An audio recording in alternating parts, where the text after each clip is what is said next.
Hello, testing 1 2 3. This is Mr. MegaManFan. I'm not normally the live face of this channel. Usually you see me behind the scenes filming other things, but I thought for a state of the channel update, I would actually put myself on camera, go live in person, and try to be brave about it because, as I said on Twitter, I've seen plenty of. I see John Riggs do it all the time. I have mad respect for John. He's a really nice guy, really great dude. So I thought I'll give this a shot too, and I'll talk about the state of the channel and a few things that are going on right now in the retro scene. But first of all, thank you to 728 subscribers. That is the most important thing I want to say right now is thank you. And forgive me if I look away at my notes every now and then. Like I said, I'm not great at doing these live streams, and I did prepare some notes ahead of time so I wouldn't forget things, but I didn't even need to look at my notes to say thank you to 700 plus subscribers. I remembered to say that off the top, but 728 is the exact number at the moment I'm doing this live video. And as for live videos, you may have noticed there were a few live streams over the past weekend. That was next on my list of topics to address. SirKrunch was in town. By the way, you should subscribe to his channel too because it's really great. He does streams, he does anime videos, unboxings. I've been friends with him for well over 25 years now. He is an awesome guy. SirKrunch, SirKrunch. So, he and I did some videos while he was here, but a few things went wrong.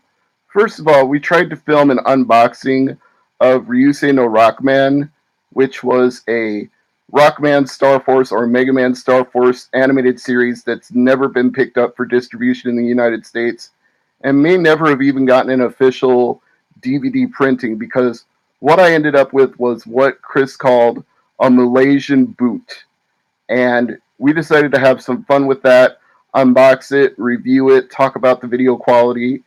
And I tried to upload our review and it got flagged, and I'll have to cut out the part where we actually review the video itself, the video quality of Ryusei no Rockman. So unfortunately, that ends up in the dustbin. I'm going to edit that and repackage that and try to put that up in a more presentable format. But as of right now, that original video is going to be lost to time. So it will be edited down to the highlights version. And I do apologize for the fact that it won't be the full complete review, but unfortunately there are some flags that you just can't get around. We also tried to do Pac-Man 256.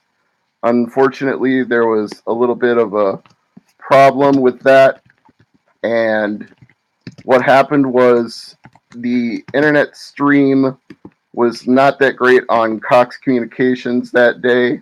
The upload speed was terrible, download speed was moderate. It was just wavering all over the place. So people watching it live, like HN Gaming and Ryan Taylor, noticed what we ended up calling the basketball of death, a black background with a globe over it, where you wouldn't see any video streaming, but you would still hear Chris and I talking. So I'm going to edit that as well, put that up, and call it a video podcast instead of a live stream. So that replay will go up, but it's going to be rebranded and relabeled. The third stream we did was Next Machina, and that one went live without a hitch. That actually was a lot of fun. That was a Housemarque game put into a physical print edition by Limited Run. And if you remember Super Stardust HD from the PlayStation 3, it's very familiar to that. It feels the same with some tweaks for the new format and the new story of Next Machina. But we had a heck of a time playing that. And we did it very late at night. So the reason like on the channel right now is that I simply haven't had time to review it and decide how I want to present it. But that footage is intact. Livestream did not flinch out. Cox Communication was not wonky that day. So that one will be going live on the channel very, very soon. So that's the first three items that I had on my list. Checking my notes. Again, I apologize if my eyes dart away. Oh yes, next on my list of things to talk about for State of the Channel. future ideas. Now, one that I've been kicking around that I want some feedback about from the subscribers and viewers is rare share. It's an idea where I take something out of my collection that is a little bit unusual or hard to find, even though rare may not actually be the right word because true rarity is not the same as what people think, but it's an easy word for people to grab onto and identify with when it comes to games that you don't often find when you're out hunting for games. So I'm thinking rare share might be an interesting thing to do. I've also toyed with the idea of doing some top 10 lists, but unfortunately, a lot of the top 10 ideas are pretty done, if not overdone, like top 10 best Nintendo games, or top 10 Sega Genesis games, or top 10 first person shooter games. And I don't want to do that stuff. That's not me anyway. If I'm going to do a top 10, I'm going to do something that's a little more off the wall or a little more unusual, like perhaps top 10 games that you'll never find out in the wild, or top 10 games that you really should hate but are so bad they're actually fun, or top 10 games with a cameo from Mega Man in it. Like, they're not even Mega Man games, but somehow he just happens to pop up in them. Or maybe, like, top 10 really bad things that I own that I'm obscenely proud of. Like, some really stupid 1980s Atari 2600 adult games. Those actually exist, and I own some of them complete in the box. So, could be top 10s like that. I just don't want to do the same old cliche top 10s that everybody else has done, because that's no good for me. That's no good for the channel. That's no good for anybody watching. I want to do original content as much as possible that pleases myself and the viewers too, because I appreciate all the subscribers, but I also have to do some of this for me. I have to inject me into it and be happy with what I'm doing, which is why, again, this is hard for me to put myself in front of the camera and talk to you people right here on a live stream, because I'm not always comfortable with me in front of the camera. You notice I'm being a little camera shy here. It's because A, I like the Undertale scarf. It gives me courage when I do things like my sleep apnea video. And B, well, I just don't always like looking at myself on camera. It's kind of a body dysmorphia thing. Pushing Up Roses has talked about dealing with this as well, because as a kid, people made fun of me for being too skinny. So I tried to put on weight. And then as an adult, my metabolism slowed down, and now I feel like I have too much weight. It's one of those things where it's really hard to be happy with the skin you're in. It's a constant battle.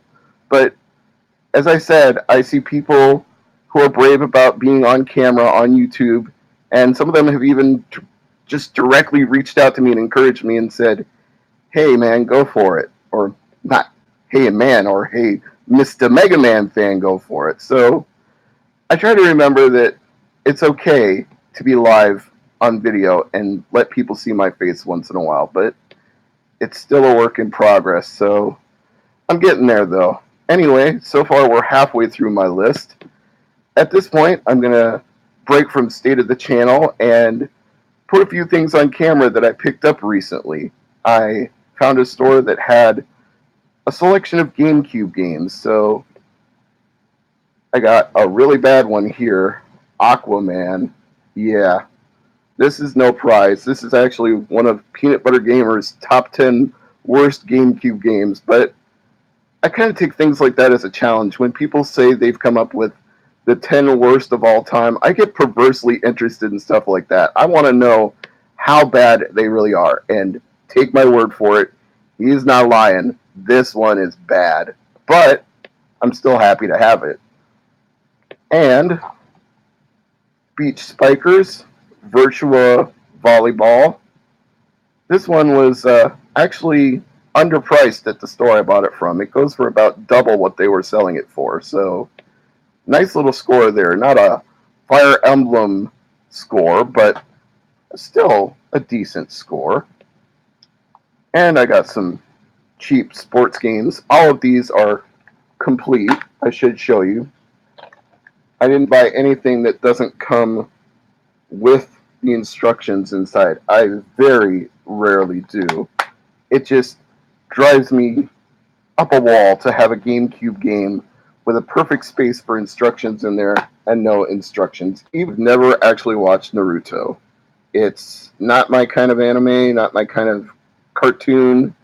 I'm not really into the Naruto, Beyblade type of animated series, but it's a GameCube game I didn't have, and it's not that expensive. And who knows, maybe I'll even become a fan of Naruto by trying it. It certainly hasn't ended up on any lists of the 10 worst GameCube games of all time, so it might not be that bad. And some more sports games. What I like about GameCube sports games is they're easy additions to the collection, and seemingly nobody wants them, so they're always cheap. And there's more of them out there than you'd think. This one was one of the more expensive ones, for whatever reason. It always seems to be on eBay too, which is why I was glad when I actually found a copy of it. This one is actually a double disc, which you usually don't see out of stuff that's a sports title on GameCube. That's usually like your Tales of Symphonia or Splinter Cell type of games, or even a Metal Gear Solid game. You usually don't see that for a sports game, so I thought that was kind of cool. And this one, I know is just going to be fun because there's a Nintendo 64 game in the same series. So this one I'm actually really looking forward to. Cheap or not cheap, it was one that I had to have because I actually really look forward to playing it. And the place I bought these was nice. They actually buffed up a couple of them that were a little rough. So, you know, you gotta like a store that will not only price things reasonably, but goes the extra mile for customer service. So, next on my list, the reasons that I want to hit 1,000 subscribers. Well, it's not for ego, because obviously I don't think I'm a prize to look at or anything.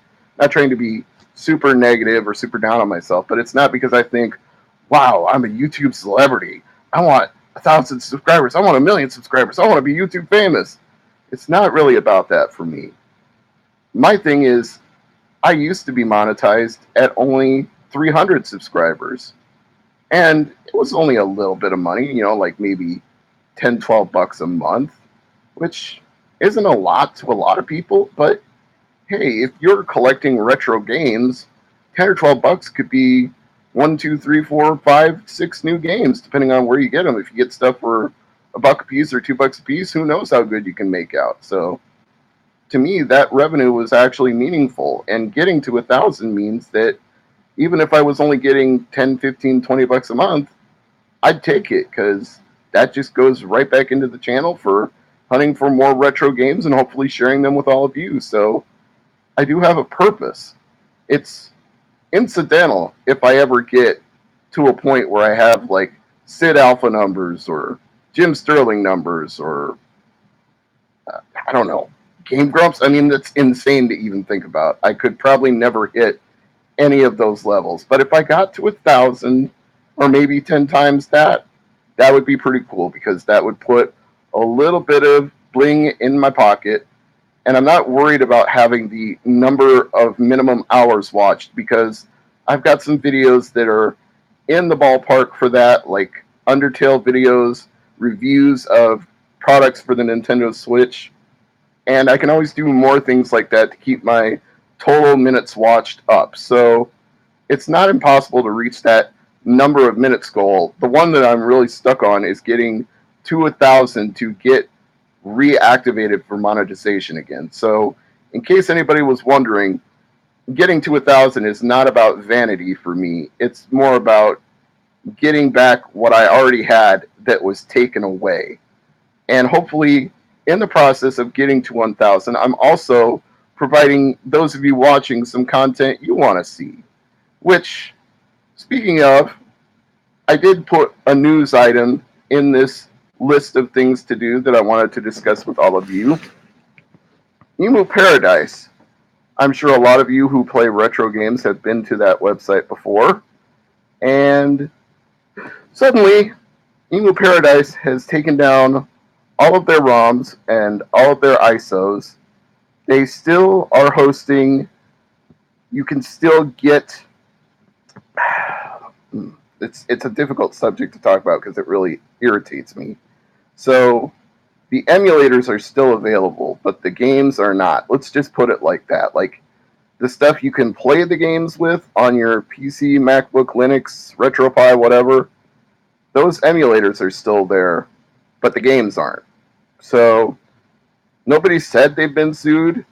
They haven't said they've been sued, but it's probably a preemptive move because a lot of ROM hosting and file hosting websites have been sued, and EMUParadise was one of the bigger ones. So as I see it, this doesn't really curb emulation. It's not going to make things like RetroPies go away.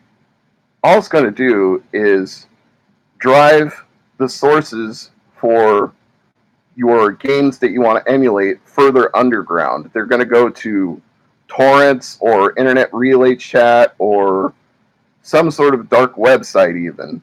It's just going to be less visible. There's going to be a more decentralized sharing of emulation.